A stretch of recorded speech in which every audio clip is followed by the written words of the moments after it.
Bonjour et bienvenue dans un nouvel épisode du Siciliarium. Aujourd'hui, nous allons parler du juge antimafia le plus célèbre d'Italie. Je veux bien sûr parler du juge Giovanni Salvatore Augusto Falcone, plus communément appelé Giovanni Falcone. Giovanni Falcone est né à Palerme le 18 mai 1939 et mort le 23 mai 1992 à Capaci dans un terrible attentat. Il était le juge italien le plus aimé, car engagé dans la lutte anti-mafia. Malheureusement, il a été assassiné sur ordre de Totorina, alors chef du clan des Corleonesi, eux-mêmes faisant partie de Cosa Nostra. Giovanni Falcone est le fils de Arturo Falcone et de Luisa Bentivegna. Il a deux grandes sœurs, Anna et Maria. Giovanni est issu du quartier La Calza à Palerme. La Calza, c'est un quartier assez délabré. N'oublions pas qu'il vient d'une famille de la bourgeoisie palermitaine et que petit, il fréquente de futurs criminels comme Tommaso Spadaro ou Gerlando Alberti. Après de brillantes études de droit à Palerme, il deviendra magistrat en 1964 et il va commencer sa carrière en tant que magistrat instructeur spécialisé dans les liquidations judiciaires avant de s'orienter vers le pénal. Alors qu'il dépouille d'obscurs dossiers financiers, il découvre le monde du grand banditisme qu'est celui de Cosa Nostra. Alors qu'il est procureur adjoint au tribunal de Trapani, il est transféré en 1978 à Palerme, où il devient juge d'instruction. En 1979, après l'assassinat du juge Cesare Terranova, qui avait mené sans succès un procès contre certains dirigeants mafieux dans lequel tous ont été acquittés, Giovanni Falcone rentre alors au sein du pool antimafia du parquet de Palerme. Le juge Rocco Chinnici décide alors de créer une cellule composée de juges qui seraient spécialisés dans les enquêtes complexes liées à la mafia. Malheureusement, Rocco Chinnici est assassiné dans un attentat à la voiture piégée le 29 juillet 1983 aux premières heures de la matinée en plein centre de Palerme. C'est la première fois que Cosa Nostra utilise cette méthode pour atteindre un magistrat. Jamais auparavant, il n'avait utilisé cette méthode. Le juge Rocco Chinnici est remplacé alors par le juge Antonino Caponetto, qui poursuit ce que son homologue a démarré et qui constitue formellement le pool antimafia qui devient très rapidement efficace. Le pool obtient un succès important et inespéré en 1984.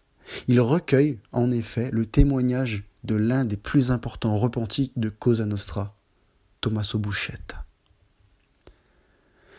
Et c'est sur la base du témoignage de Buscetta que Giovanni Falcone ouvre en 1986 le maxi-procès de Palerme, dont il est l'instigateur avec son ami le juge Paolo Borsellino.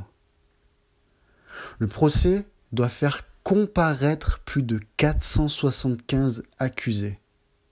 Rappelons que la majorité sont présents, mais 119 sont en cavale, dont le tant redouté, le parrain des parrains, Totorina. Mais la cour pénale de Palerme n'est pas assez grande. Il faut alors créer ce qui fut appelé une aula bunker. C'est une salle d'audience bunker. Rien que pour ce procès, les Italiens vont faire construire un gigantesque bunker pour assurer la sécurité du procès. Le 16 décembre 1987 restera comme la date de la fin du maxi-procès et formalise l'existence de l'association de malfaiteurs de type mafieux en Italie.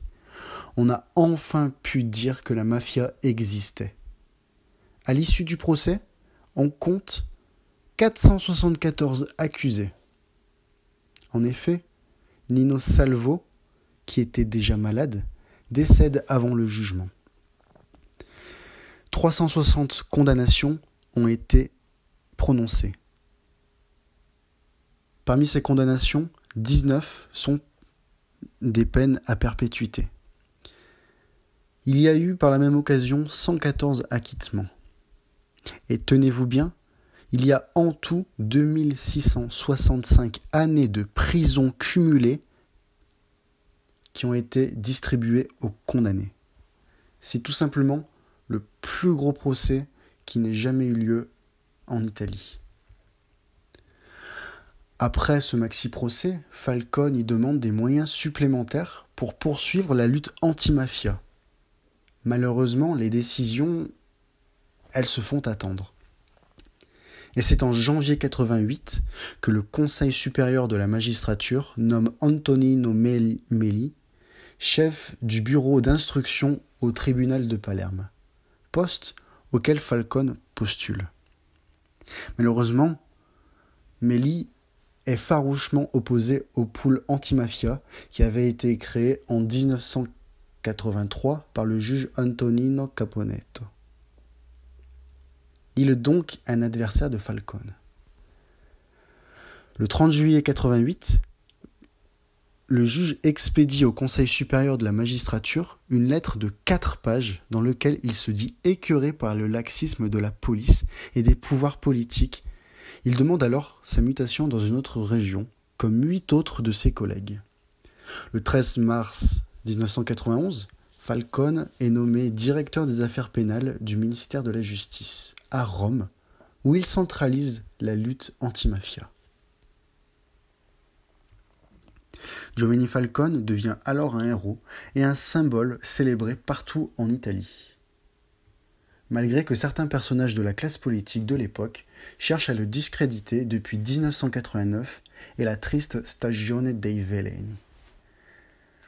En effet, certains affirment que Giovanni Falcone avait organisé lui-même un attentat contre sa personne pour se faire de la publicité. Et c'est à cette même occasion qu'il deviendra l'ennemi numéro 1 de Cosa Nostra, qui fait de lui sa cible principale. Malheureusement, ce qui devait arriver arriva. Sous la forte menace d'attentat et délaissé par une partie de la classe politique, Giovanni Falcone est contraint de vivre 24 heures sur 24 accompagné d'une escorte importante. Il est en permanence avec ses gardes du corps qui ne le lâchent pas d'une semelle. Lors du maxi-procès, ce ne sont pas moins de 70 hommes qui sont chargés d'assurer sa sécurité, par exemple. Il en a choisi 8, chaque jour, qu'il désigne au dernier moment. Il est donc impossible pour la mafia de savoir qui va le protéger. Mais le dispositif d'escorte n'est pas suffisant pour protéger Giovanni Falcone. Et c'est ainsi que le 23 mai 1992, il est assassiné par Cosa Nostra dans ce qu'on appelle le massacre de Capaci. Les membres de Cosa Nostra placent 600 kg d'explosifs destinés à piéger Giovanni Falcone dans un tunnel d'évacuation des eaux situé sous l'autoroute reliant l'aéroport de Punta Raisi à Palerme. Le juge, qui se trouve alors dans la voiture du milieu d'un cortège de 3 Fiat Croma blindés, meurt avec sa femme Francesca Morvillo, elle-même juge, ainsi que les 3 gardes du corps du premier véhicule, Vito Schifani, Rocco Di Cillo et Antonino Montinaro. Cet attentat est une réponse à la volonté de Giovanni Falcone de vouloir mettre sur pied une brigade anti-mafia. L'assassinat du juge a été commandité par Totorina. La bombe a été déclenchée par une télécommande actionnée par Giovanni Brusca sous le signal de Gioacchino La Barbera, comme le révèle leur procès en février 1995. Aujourd'hui, de nombreux Siciliens considèrent Giovanni Falcone comme un saint. Il est vénéré par certains, détesté par d'autres.